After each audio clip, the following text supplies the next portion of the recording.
Into the wild I'll go, and into the wild I am. It's been a while, freedom child, since I left my roots back home. Into the wild I'll go, and into the wild I am. It's been a while, freedom child, since I left my roots back home. Welcome to the Freebirth Society podcast. This is a radical space for women who are ready to celebrate their autonomous choices in birth, motherhood, and beyond. Together, we'll learn about wild birth through personal narrative, we'll explore the politics of birth, and we'll analyze everything that relates to our lives as women from a feminist perspective. Here's your host, Emily Saldea. It's been a while, freedom child, since I left my roots back home. Today on the show, I welcome one of my closest friends and favorite people, Julia. Julia lives here in community with us, and so I'm extra excited to have her on to share her story. Julia is a truly wild mother of three, turns out soon to be four. She's a homesteader, a gorgeous, insanely talented homemaker, and really just the embodiment of strength, fortitude, and integrity. Can you tell I adore her?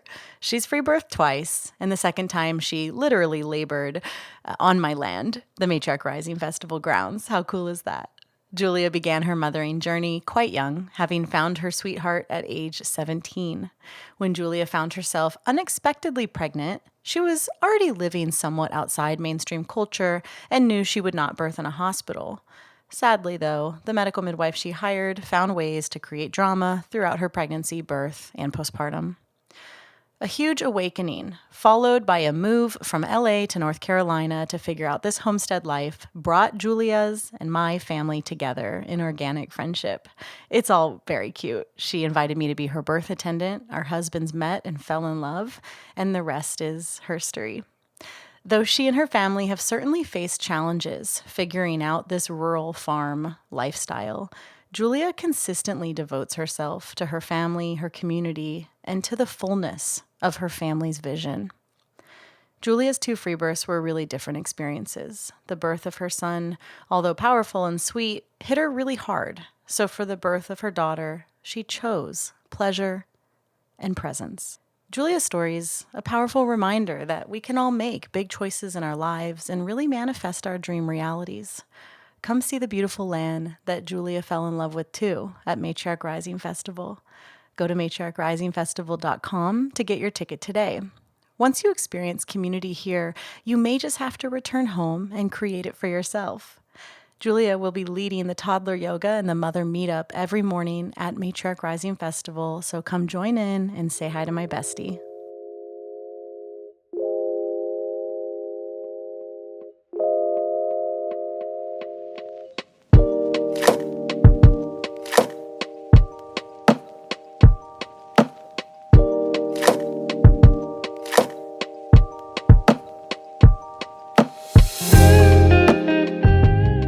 Welcome to the show, Julia.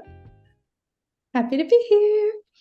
This is a super exciting one for me because if anyone, or for those who don't know, Julia is one of my very, very, very best friends. And she lives 5 minutes away from me. And we are in a very tight, special little community here, IRL. Literally, as I'm saying this to you, Johnny just texted, "Let's have dinner with the Hempe seeds tonight" on my thing. Anyway, and so, yeah, this is extra special because having my dear sisters on the podcast who have free birthed is just like a very apex, climactic experience for me. So, yeah, I'm happy to have you for all the reasons. And I think I'll just leave it there. So, Julia, you just free birthed your third little sweetie Petey, Little May May. who's now like way too old, but she's the baby of our group right now. Not for long, but for Not now. for long, I'm sure. Yeah. So take us to the beginning. Who are you as you enter motherhood, you became a young mother. You have this, romantic story about you and your partner. So tell us who you are before you're pregnant with your first child. All right. Well, our first child was conceived when my husband and I were both 21, and we are high school sweethearts, have known each other since we were like 7 years old, second grade. I can't.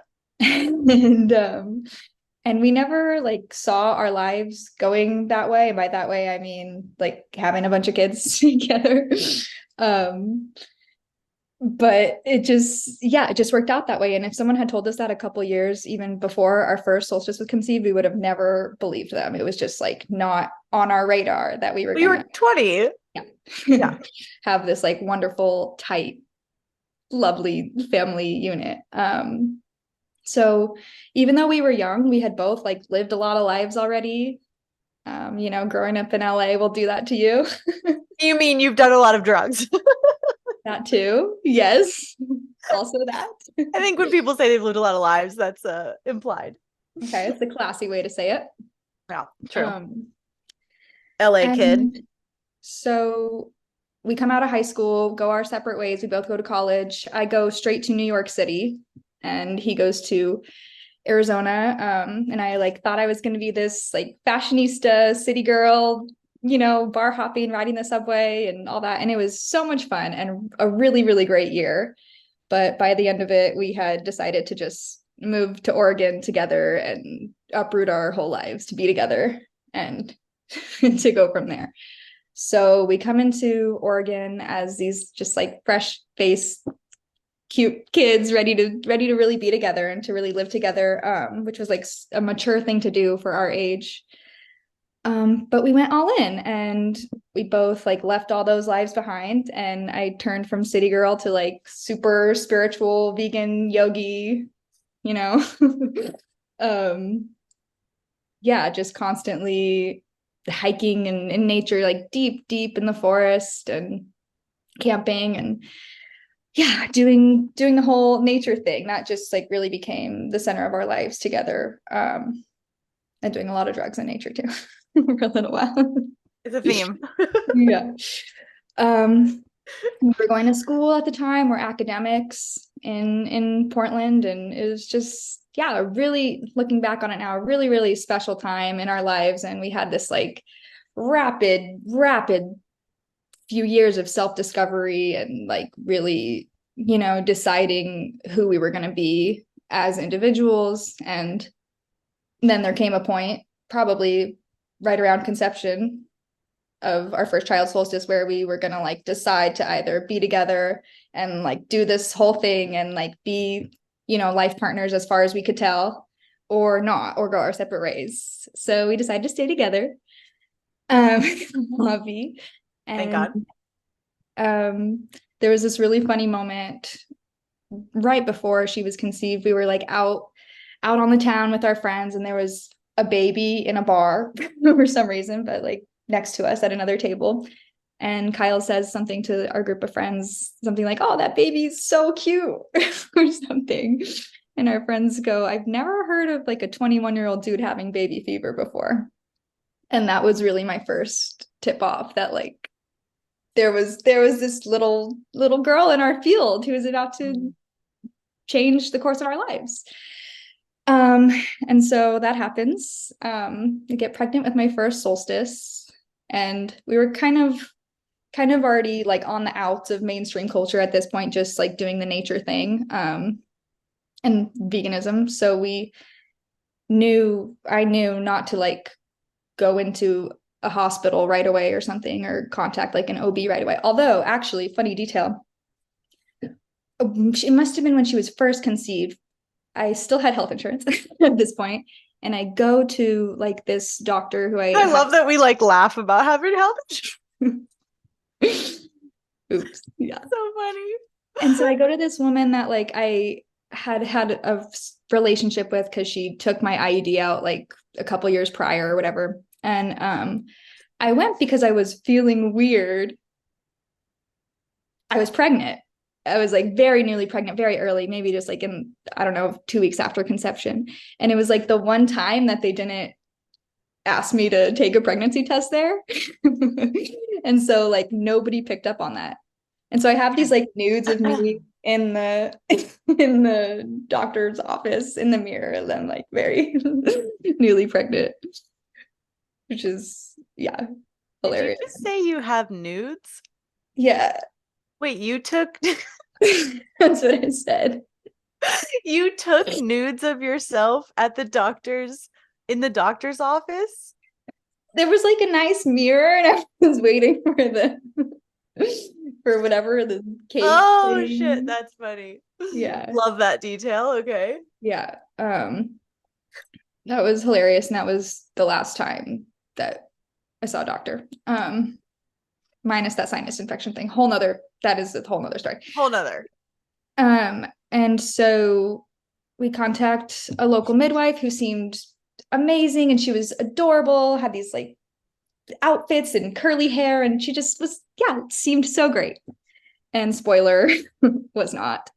And the whole pregnancy, I mean, I felt amazing. I was just like killing it in school and hiking, and we're eating amazing food and going to the farmer's market and like getting really close and just getting so excited for this baby and to like form our whole lives around becoming parents. And then on the flip side, though, there's so much drama with this woman and like the testing and what she wants us to do and doesn't want us to do and all this. And it was like the epitome of everything wrong with regulated midwifery. I mean, on every single. What was the drama? Oh, there was so much. Using the Doppler once, she like heard an arrhythmia, and so sent us straight to like a maternal fetal medicine specialist. And then they like see some Down syndrome markers on their like extended length ultrasound, and I run out crying. Gotcha. And just everything. Oh, there's fluid in your baby's kidneys now, and you're gaining like this amount of weight, and you're measuring like this. I don't know, is your baby small or you bit? Like, is God, they really don't know anything and just fuck with women. It's crazy. Yeah. And I was fucked with, for sure. Yeah. And I don't know, but we were kind of able to like compartmentalize that. I say we because he just goes along with like whatever my choices are with this kind of stuff. Because I was able to like compartmentalize that, and that was like this one part of it.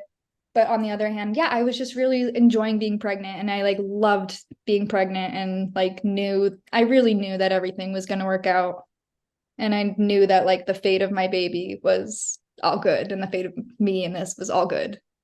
But the drama just kept on going through the whole thing up until birth, up until postpartum. And it's a little sad to look back on, and my sweet Solstice definitely like that imprinted on her somewhere, for sure. And so we get close to birthing time, and it's fall, and we had graduated college at this point, and I had quit working was like teaching 15 yoga classes a week. So I was in this really just special like state that I'm never going to get to be in again. Yeah, right. Yeah. Totally. Just, really floating around. And I taught all these prenatal yoga classes, and it was just so sweet to spend so much time with other pregnant women. Every week. And so, me being a super healthy 21-year-old at this point, birth comes on exactly as it should. And like everything goes, perfectly physiologically, at least. And it was just like a very normal birth, I would call it. And then the other layer to that is it was very disturbed and disrupted in so many ways, from cervical checks and Doppler stuff, and them asking my husband to make them coffee when they arrived in my home a few hours before my baby was born because they were tired. Because it's about them. Like they didn't go make the coffee. Yeah.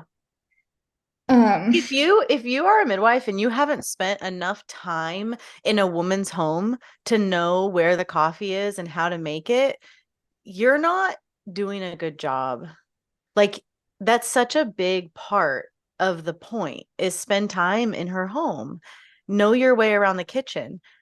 Know your way around the kitchen. So that then part of it is that then when birth unfolds, there's this like familiar layer to it where it doesn't feel like you're being intruded upon. Yeah.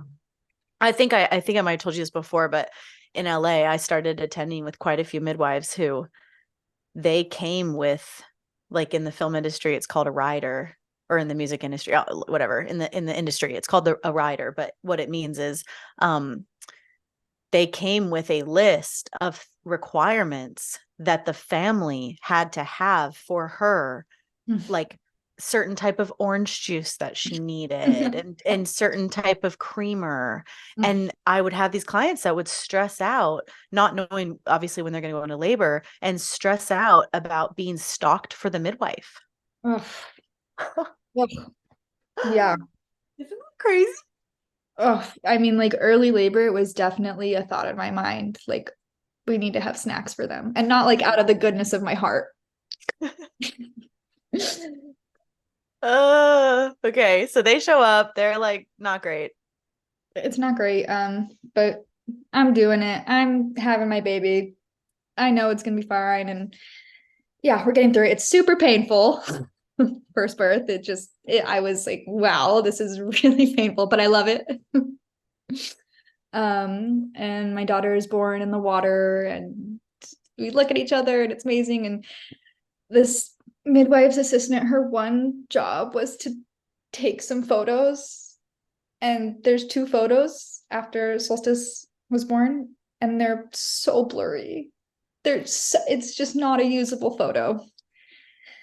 Yeah, I'm still grieving that part. But then her cord snaps, and they rush me out of the birth pool into the bed, and everyone is freaking out, like trying to get her on oxygen and all these things. And I'm just like holding her so tight, like, everyone, it's fine. Give me some space. It's all good. She's fine. She's fine. Trying to get her on oxygen. Yes. Good Lord. And they shoot me with the Pitocin. Not a word about it, you know. Damn. Yeah, it's brutal. Yeah, like the severe end of the spectrum of bad midwifery, you know. I would not call that the severe end, sadly. Oh gosh. Yeah, it can get, it can get way worse, but it's really fucked up. It's okay. Trauma's not competitive. It's true. Okay, so postpartum is still so sweet. We just kind of like leave all that there, and I write her a bad Yelp review, and we move on. Of course you do. That's amazing. Yeah. Okay. But it doesn't like mess you guys up. Not so much. The first few days I was pretty freaked out because she made that call to me. The midwife made that call to me in the middle of the night and asked to put my baby's breathing on the phone. And that spiraled me for a couple days, and I was just like Googling everything in the world, and just got on some bad web pages, you know. Wait, just to be clear to the listeners, because they obviously don't know this story, the midwife, what was it? Day 1, day 2? Middle of the night. Yeah. Middle of the night. Yes, She yes. calls you and says, I'm just like nervous about the baby. Can I hear her breathe? That's so intense. Like, and then it's just like, okay, yeah. great. She sounds good. And then she hangs up and leaves you to just spin. Yeah. Wow. Yeah. So it was really, really tempting to like stay there in that spun out place and like seek out everything. But I didn't. And actually it was illuminating to how much I actually really did trust myself and my baby and life and things to happen as they will without extreme intervention and things.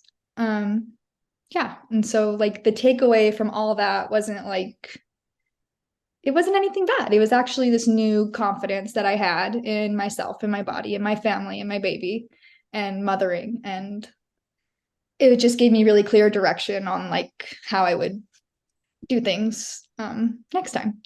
Yeah. Yeah. So when does the concept of free birth enter your reality? Early postpartum, solstice. Yeah, just like a couple months after she was born, the podcast came on my radar and I would like walk around the neighborhood and listen to it and be like, oh, yeah, obviously that's it. That's it.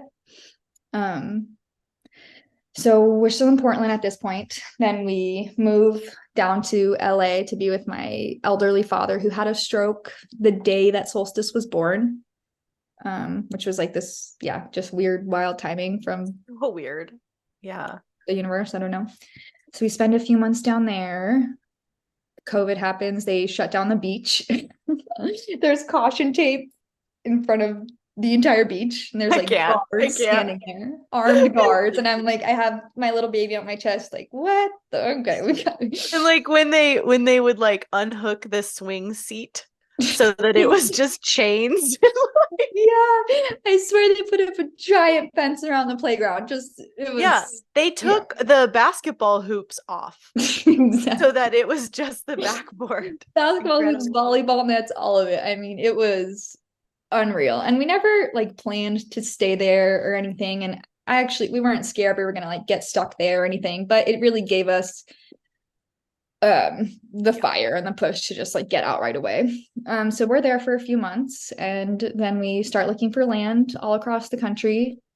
Stumble upon North Carolina and basically just get up and move our whole family there and settle in and like dive head first into the homesteading thing and acquire all the animals that we can on this little piece of land.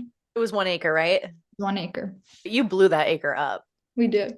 Every part of that acre was fruiting and blossoming. But I have a question about veganism.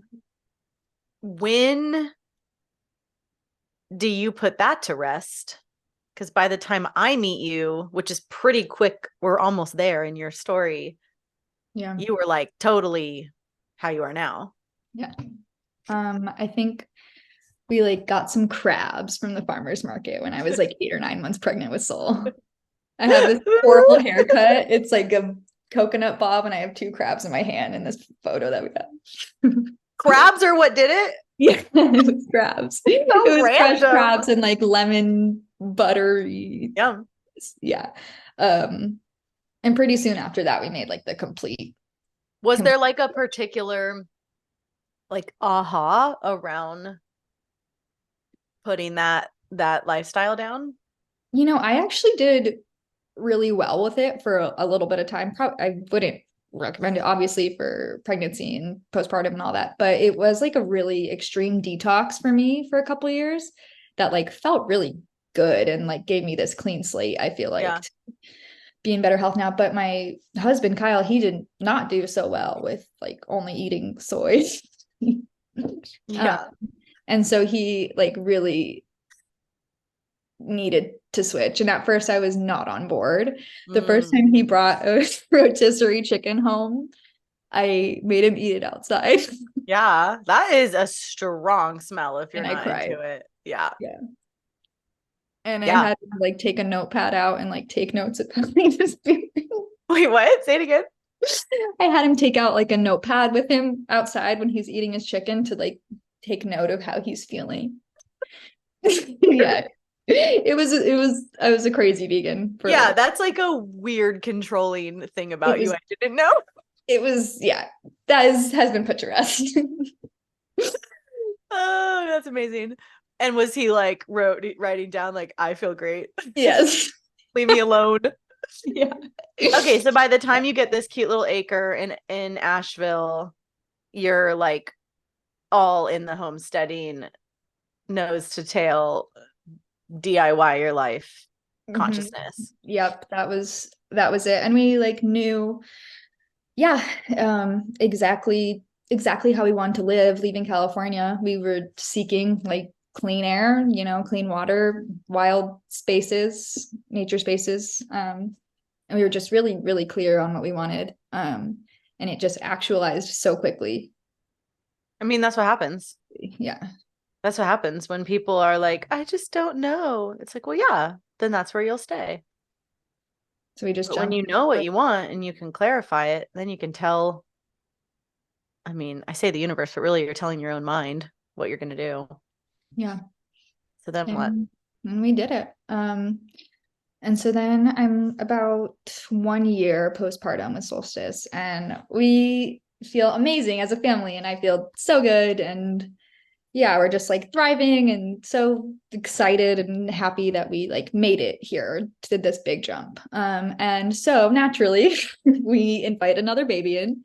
And the second one, since he was definitely like the most conscious conception, there was like a metaphorical door that I opened Cute. to have him join us. So I bled once postpartum after Solstice, and then following cycle since was conceived. Threw up a lot again through the pregnancy, and it was not as enjoyable this time with the little toddler. I was throwing up the whole first pregnancy too, but it was just a little bit easier to handle. Damn. So you've had mega puking pregnancies, all three. All three. Oh man, I hope that stops. Yeah. Fourth. Me too. I'm confident that it You will. think? I mean, you'll Yes. be the most mature and grounded that you will ever be with the next one. Exactly. It has to stop, right? It just Oh, I has hope to. so. Okay, so you're pregnant, you're puking, you have a toddler. I'm pregnant, I'm puking, I'm nursing my toddler. It's hard, but it's great. It's just so like vital and full of life, and our animals are here, and we're gardening and we're cooking and baking, and yeah, it was like everything that we didn't know we wanted there. We knew what You're we like wanted alive. You're like fully engaged in your life. fully, and we like just were really happy with the choices that we made, and like we're kind of just like relishing in that, because it was kind of, we didn't treat it like so, but it was kind of a big deal to like move across the country and opt out of all these systems, and opt out of like me working after I have these degrees and this like academic status, Totally. and just like choosing to stay home with my babies and bake is like a big deal. Well, we are literally all better off because of it. Yes. I believe Erica just dropped your bread off to my home. Oh, good. I got some cute bags. You'll see. Cute. I want you to try the cool leaf thing that I sent you. Oh, yeah. I forgot about that. That is a freaking cool idea. Have you ever done that? No, I've never like put anything on it, but that's my scoring is like a little bit problematic. It's my weak spot. Yeah, but can you just put these cute little leaves on it and not do the scoring? It's possible. And then you like, I gotta look at the video again. I'll try it next time. Julie is our local baker. Find So we're all very invested. Yes. Okay, so Very then what? invested at this point. So you're happy, you're puking, you're pregnant. We're happy, we're puking, we're pregnant. And yeah, it's just this brand new life. And it was awesome. And we just like, saw our dreams manifesting. And then you and I get connected, which I realized there was a woman near Asheville that was like looking for birth support. And so you and her got in touch, Lacey. Oh yeah. I was thinking about that. Oh right. Yes. Well, but didn't you refer her to me? you? Yeah. Yeah.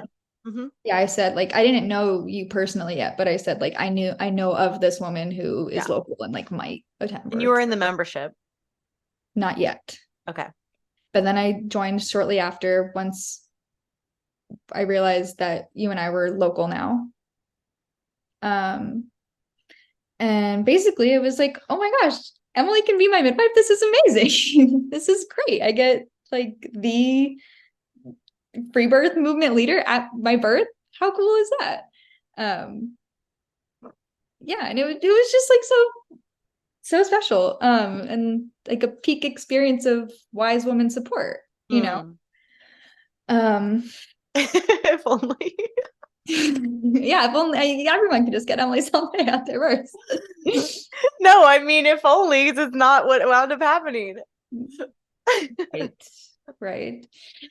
And so summer comes, and yeah, there's like all this new life around us. The goat gives birth, and which has happened actually twice now. Timed up with my pregnancies, which is funny. Yeah, summer comes, and I'm like fully pregnant and finally caved on getting an air conditioning unit in our bedroom. I held off for so long, but the end of pregnancy did me in on it. Needed some chill there. Yeah. So yeah, I'm gardening one morning, and Kyle and Solstice are out on a hike because she had this like spurt where she would wake up at 4:30 in the morning and like need to be awake, and I need to sleep. And yeah, so he would take her out hiking way deep in the forest.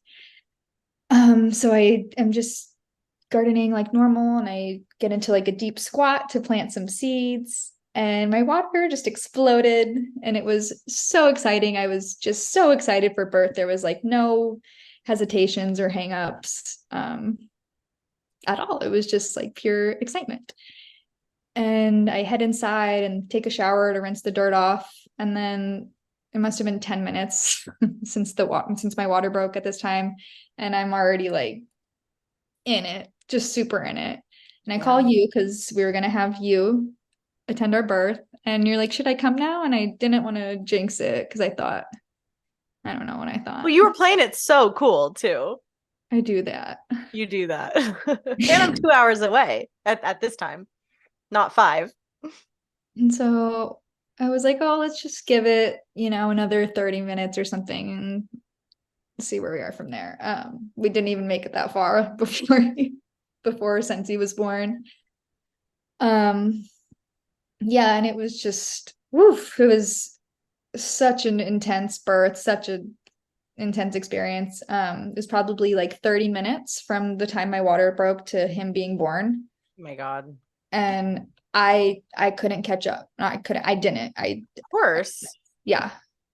I didn't. And wasn't Kyle like hiking with his phone off or out of service or something? Right. He was out of service hiking with his phone off, and I was texting him like, okay, come home. You got to come home. Oh I knew he didn't have service, but he did make it home in time with like 15 minutes. And him and Solstice walked in, and they were like, oh, okay. It's like that. She's just under 2 at this point. She's a little baby too. So he's blowing up the pool. It's like obviously not going to happen. He's like training his dog. You're like, what the hell is he doing? His dog right now. Yeah, we have to say that your very, very lovable, sweet husband, for some reason, buys a puppy like right before you give birth. Couple weeks, yeah. And yeah, so I'm on all fours. I'm in my bedroom away from this beautiful birth space that I had curated, which was far away in the other room. I'm looking at my gray wall. I'm screaming, crying for help and asking my baby to slow down. And it's just like freight train, and there he is. Brutal. That's so intense. And Solstice has the noise canceling headphones on. We have an adorable picture of her like hands out ready to catch his head. That's so cute. Yeah, ready to catch her bro. So he's born, and he's great, and I have him, and yeah, it took a little while to like come down from that. Just shaking and like, what just happened? Well, it's almost like you missed the birth. Yeah, it was like not what I wanted, really. Yeah, like you think about your whole pregnancy, you think about, at least to some degree, about the birth and imagine it. And then when it's 30 minutes, it's like you blink and it's done. It can be really disorienting. Yeah, it totally was. And I remember a few days before he was born, I said something to Kyle like, women have births that are like 20 minutes sometimes. I was like, there's no way that'll happen to me though. And there's no way like this will go down during the daytime. There's just no way. And yeah, he was born at like 9:30 in the morning. Both of which things did happen. But it ended up being, yeah, just a wonderful surprise that it went down like that because I was so excited to birth again. Mm-hmm. Even though it was crazy. So that postpartum time was again just really sweet and special, and we're in bed. I'm nursing two babies. And then when it was time to get out of bed, like reality kind of kicked in, and I was like, okay, this is a little hard. I mean, mothering two tinies like that. But also, you're like, you guys keep getting trapped in this weird sick cycle. Yeah. Right? I mean, that was, I think, a huge part of it was realizing your home had mold. Yes. It did. Because you guys, it would just like, you guys would keep getting sick, which is like so weird for a healthy outdoor kind of family. Right.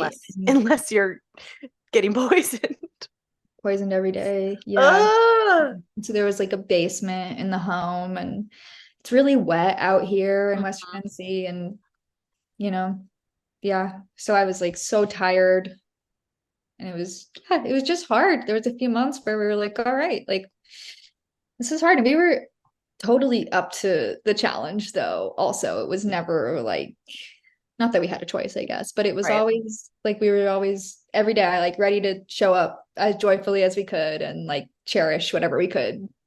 Totally. I mean, you're hardy folk. Yeah. And I just like, I really knew who I was at this point. Which is like maybe kind of a naive thing to say in your early 20s. Not if it's true.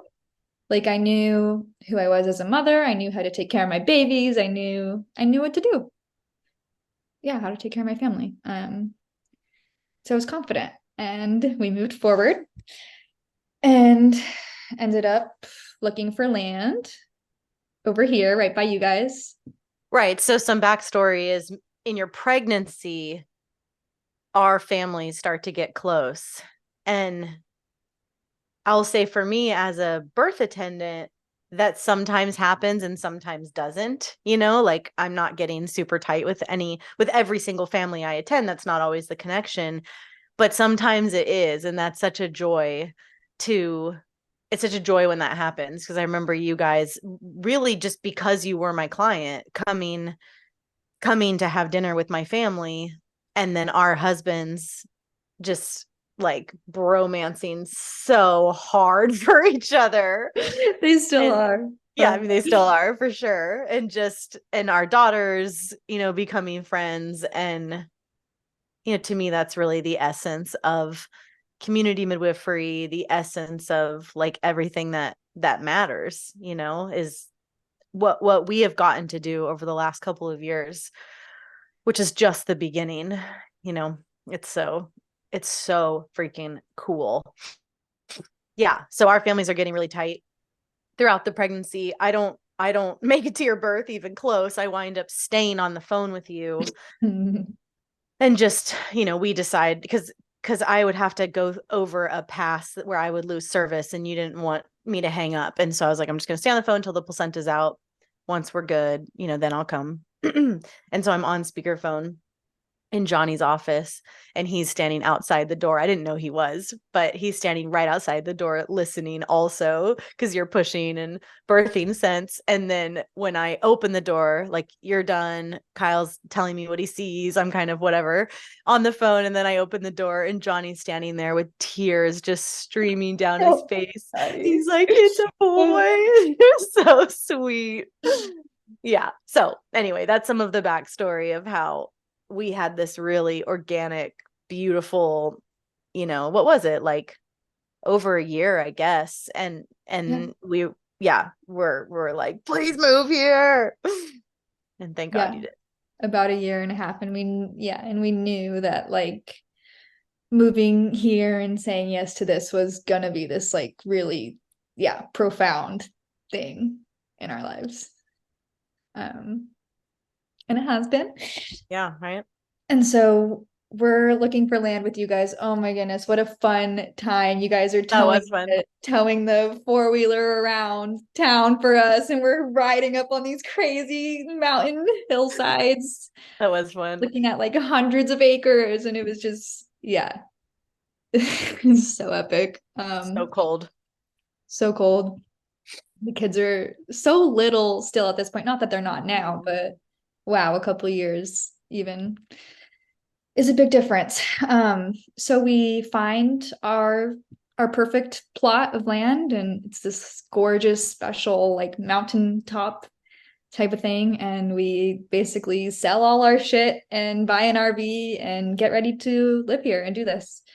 And we were really ready for more land too, to expand everything we had going. So we're on the land in this RV, and I'm pregnant again. But I have no idea really when it happened at all. I didn't have any cycle between Sense and Mabel. Damn. And I remember you sitting at my dining table. It was when you told me, and you just looked at me, and maybe some other women were around. I don't remember the context of us hanging out, but you were sitting at my dining table and you were like, oh my God, this is happening again. yeah. But you were like both nonchalant about it and deer in headlights at the same time. Yeah. It was just such a surprise, which like sounds silly, obviously. Know how babies are made and where they come from, but it was just like not something on my radar. God. At that moment. So does that mean that you made the like kind of classic assumption that since you weren't bleeding and you were breastfeeding, it was safe to go all the way? We'll keep it PG. Yeah, pretty much. And my just like I don't know. It's so naive. I was like, well, the baby won't come. Like a baby won't come through if they shouldn't come through. Like I'm not going to get pregnant if it's not like totally aligned and meant to be or whatever. Okay. And then I was like, okay, wait a minute. Did I say that? Yeah. But plus, obviously, another baby is great. You guys want a ton of kids, but you guys live in an RV at this point. We live in an RV, and we're trying to get a house built, but it's raw land that we purchased. I didn't mention that. It's totally raw land. There's no power. There's no utilities. There's nothing. Trying to get a house built. It was just, that was supposed to be our focus. And it took months to get power and water, which we did. We succeeded, and we have those things now. Don't have a house there yet, but one day. And so we're in this RV on the generator. I'm throwing up in the RV toilet, and there's two other little toddlers, and it's hard. It's so hard. For a while, Kyle's schlepping water buckets around and pouring them in the RV.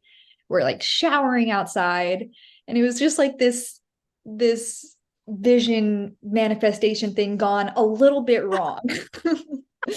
Because in so many ways, shadow side, everything we had hoped for and everything we wanted for our lives and for our family, even to like live this really rustic, back to nature, back to the earth life, and be on the land and be with the land.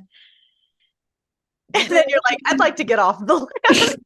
I'd like a toilet on my land, and a bathtub would be good. That's too. Fair. God, yeah. We would refer to you guys as you're in your pioneer phase. That's the cute way to put it. Yeah, but winter was coming. And gosh, it was just this funny thing of like, okay, we didn't like refine this part of the vision properly, I suppose. And so you so graciously offer us up one of the yurts, and for a while we were like, no, we're not doing it. We are sticking to this. We are getting this house built. Until finally I demanded it. Yeah. I had been talking to you about it, then I finally just called Kyle and was like, you need to do this. Yeah. God, you're gonna be cold. We needed to do it. And if Plus, we it was had fun to have you around. It was so fun. If we had no other option but to stay in that RV and do it that way, okay, but Yeah. we did have options, and we weren't like stuck in this hole. There was creative ways for us to be more comfortable. That's all it comes down to, more comfortable for a while. So we get into the year, and it was so comfortable to have like a big king bed again, and an oven and a shower, and the basics. Still no walls. No walls. But it was very telling because we were gonna end up building our own yurt on our land because that could be done the fastest, and we needed something fast for May's birth. And so after living in a yurt, we realized that maybe it's not the number one choice for our full-on forever family home. For family of 5. Yeah, Yeah. family of 5 and growing. And so we like put the yurt dream on hold and started looking for other options. And I mean, the pregnancy is not like not kicking my ass. I'm throwing up all the time. I have scents on my back hiking around, but I'm loving it. Genuinely. Like, I loved it. And I was up to the challenge of like the crazy everyday of scents on my back and vacuuming the rug to put him to sleep with this giant belly. Wow. Yeah. And there was like no part that like I wanted all of it. And I saw just like the opportunity in it. And I felt my body getting stronger and my mental fortitude like building. And it was it was great. And so we find a house for our baby to be born in and come over here and get settled. And at this point, I have no idea how pregnant I am at any time through the pregnancy, really. But it wasn't really super relevant till the end, I guess. And so there's just like weeks and weeks and weeks of every day we think the baby's coming. Oh my God, that's so intense. As I'm contracting, my uterus is contracting, and I'm moaning, and I'm like grabbing onto walls and like pausing meals to moan through it. And you guys are throwing me little birthing time celebrations on boats and country nail salons. Just trying to get you through the week. I mean, Yeah. it's a trip to not know. That's, it's somewhat unusual for this time in history to be like, well, it could be March, it could be April, it could be May, it could be June. We have a house, we're ready. I'm big and moaning and unsure of when the baby will come. And leading up to the birth, some of us girls were chatting on your porch, and you were asked something like, oh, do you have any like hesitations or something?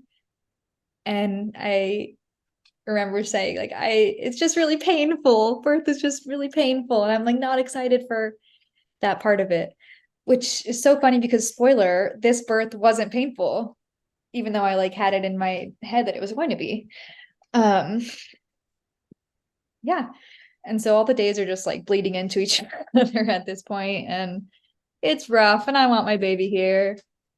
And I'm used to just like living with sensations at this point all throughout the day and night. And things started to shift a lot like a few days before.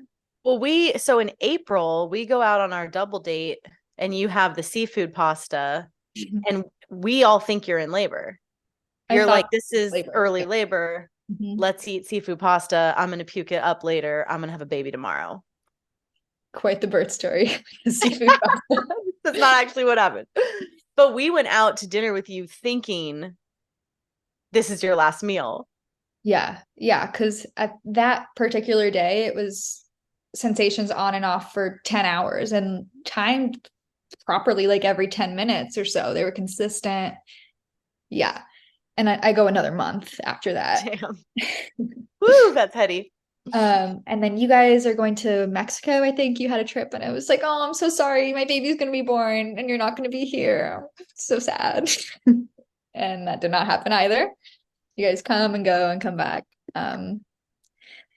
Yeah, and then the goat gives birth again on our land over there, and I'm just scrambling to get the garden planted because it's like, yeah, just right around that time here in NC where everything needs to go in the ground outside. Oh, and it was just so funny trying to bend over that way and dig all these things. And it was great though. Like I said, I had cultivated this not only physical strength, but mental fortitude. And like I was strong and ready. Mm-hmm. And then one day I have to get down on my hands and knees in the goat pasture, in the goat paddock, like in the fence. And I was like, oh, okay, this is, yeah, all right. Things, something has to be happening if I just did that. Mm-hmm. This goat poop. So a few days goes by and then it's at the end of May and it's just gorgeous and spring and there's new life everywhere. And yeah, I know my time is soon and get my hair braided after I drop Soul off at school. So I have these like warrior princess birth braids. Cute. Love I was that. like, hoping that that my hair would be braided for birth. I thought that Nice. would be so Hold nice. that off. I did. And then didn't you like come work out with us or something crazy? What did you Yeah, do? we were just over there like laying in the sun Oh, for a few okay. minutes. Yeah, and they're like, "Are you in labor?" I'm like, "I don't, not any more than I have In the been." last month. But Yeah, you're like on hands and knees over on the festival grounds. yeah. And I'm like, "No, I don't know. It's normal." But then I got this. Driving. Yeah, that's. Oh yeah, you were like, "Why are you driving?" Yeah. But I'm driving home from your place, and I'm on this back road. I get a really big surge, and I have to like okay, push the brakes a little bit in the car, and it's a rural road. It was fine, it was safe, no one was around, but I was like, okay, I got it. Yeah, all right, this might be something. So I get home, my oldest daughter is at school, and the boy, the Sensi, is in the car, he's sleeping. I make this smoothie that has really stuck with me for some reason. It was dragon fruit and raspberries, honey, eggs, and liver. And it was just like this bright, beautiful pink. And I was like, okay, great. If I throw up, then this will come out and it'll be pretty. And so I chug that, and then I think I text you, and I'm like, is this meconium? Oh yeah, because you had some like bloody show. Yeah, and it was like so obviously like nothing. But hello, if your bestie is Emily Saldea, you ask Emily Saldea your birth You question. text her your cervical Everybody. fluid. You text her pictures. Yeah, it's true. And so then I just get this like giant balloon popping feeling in my womb. But it was different than Sensi's water breaking and like gushing. It felt something like something internal. I don't know. It just, yeah, balloon popping inside. And I'm like hitting the floor with my fist. It just like brings me down to my knees. And then I text my husband to come out of his meeting. And we're like, okay, great. The baby's gonna come now. And I don't know, we thought it'd be maybe a couple hours. I was like, okay, this is the start of like really active labor. Here we go. Yay, finally. And it was probably from that point, 10 minutes later, she's already born. So this timeline is kind of weird to like talk about and articulate, you know, because it's just such a short amount of time. But in contrast to Sensi's birth, which was actually longer, this time like I did get with it. And it wasn't too much or like over my head. Like I was, yeah, I don't know. I was there and like in my body and ready. And yeah. You also got that interesting phase of hanging out in pre-labor, whatever, for so long and getting, obviously that is labor. Like you were having sensations and you were contending with birth really for weeks. Yeah. So it's like a totally different headspace to be so ready, you know. It was totally different. Yeah. It's so different. And so I get to our bathroom and I want to get in the bathtub. So Kyle's like filling the tub. It's like not even a quarter of the way full. Um, it's probably two sensations just back to back in the tub before I flip over and stand up. And I'm like standing up holding the wall at this point. And she's crowning and her head is there. And I'm not like screaming or writhing in pain or anything. Actually, I stop there and I get this like whatever download message transmission. I don't know. This thought comes through my head to cherish this. That was it. Cherish this as she's Cute. happening. And I was like, oh, okay, like this is great. And this is like a peak life experience right now, happening right now. And I just like had this invitation to like really just bring everything there and be there with my baby. Yeah, and then I'm still pounding and I'm doing this pounding thing instead of like vocalizing, which felt so good this birth for me because Sensei's birth, I'm on the phone with you, is different and just like really kept Organized. yeah, it was clear and I just was with it. I don't know how to say it. I was with it. I was There was also fear in the room with senses. That sounds like there wasn't with Mabel. yeah, I was scared. Yeah. I was scared of the pain, really. Sure. And the fastness, just like what is happening? Yeah, and I think it must have been a couple hours before she was born, or maybe a few minutes. I don't know. At some point you texted me, choose the door. The pleasure door. And so I had this like really nice visual of a door that I could choose. And I would say I chose it. And Thank it you, happened. Yolanda. And it was Because you had just listened to that episode with Yo, right? I think I don't know if it was Or a few sometime days or in here. weeks. Yeah, but in one of my like pre-labor spurts. We're referencing Yolanda's book Portal and her birth with her ninth, that she, in her labor, came up against this door, and it was clear to her that she could choose it, and it would be choosing pleasure and birth without pain. So Julia and I had talked about that in the days leading up, which is what choose the door means. And so yeah, I chose it and I got this birth that I could have never even dreamed of or imagined like in my wildest dreams that my baby would be born in 12 minutes. My God. Yeah. And we went to bed and birthed the placenta and you guys brought my daughter home and we were surrounded by ladies and food and meals. And Sensi stayed asleep the entire time and then just woke up once you were ready for him. Like, so perfect. Yeah. And came into his new baby sister. And yeah, it's just all three of my postpartums have just been such a special, special, quiet integration time in our family. Yeah. And then it was already festival time a couple weeks after, 3 or 4 weeks after. And so I got to bring my new perfect little baby 5 minutes over to this premier women's festival with my besties. And it was like so cool to just, And your mom. And my mom. So cute. I have my sweet little baby there. And then my 40 days came and we went with you guys to party in Florida. Which was like an epic way to wrap up a 40 days. We took this like 8-hour drive with all our tiny children. But it was, yeah, just full circle and perfect, really. Yeah. Pain-free, huh? I would say so. Wow.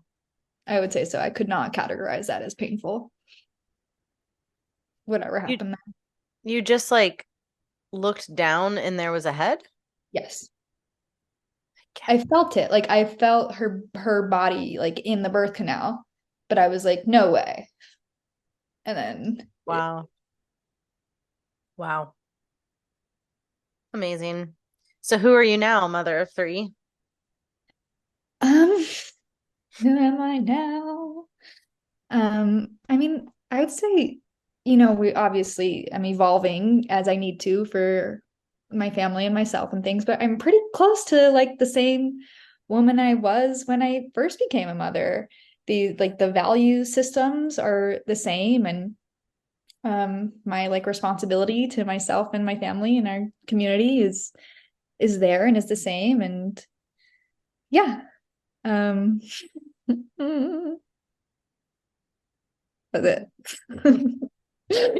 Well, I love you and I love your family so very much. And it is really one of my absolute greatest joys that our families have found so much depth and compatibility to co-parent together and be there for each other and the highs and the lows. And it's so, so cool to get to watch you mother, and hopefully I can learn from you and find that damn door on my 3rd. Anything else? Oh, and then for the moms that want to follow you, because you are going to start, Julia is a very she's not a very boastful lady, but she's a very talented lady, and everything she does is just quite incredible. And so she is really like a phenomenal what is it even called? What's the term? Domestic goddess? That was what you coined it, yeah. I didn't coin that. But like everything you do is beautiful in your home, the food you make and just all the stuff that you do. And so hopefully you're going to put a blog out, and you started running our wild mothering calls. And I just think you embody a lot of, I know that you embody a lot of the traits and skills and commitments that a lot of women are interested in learning about. I know that to be true for sure. Anyway, so how can women find you if they want to follow your life? Yeah, you can find me on Instagram at thetended.life. And as opportunities arise to get more content and put it out there, well, that'll be like the main hub, and everything will come through there. Yeah. Beautiful. Love you. Thank you for your time. See you tonight. Yeah, see you in 10 minutes.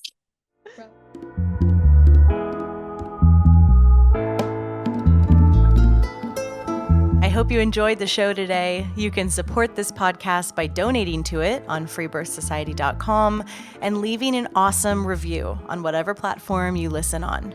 The more reviews, the more visibility the show gets, so let's spread the word of sovereign birth.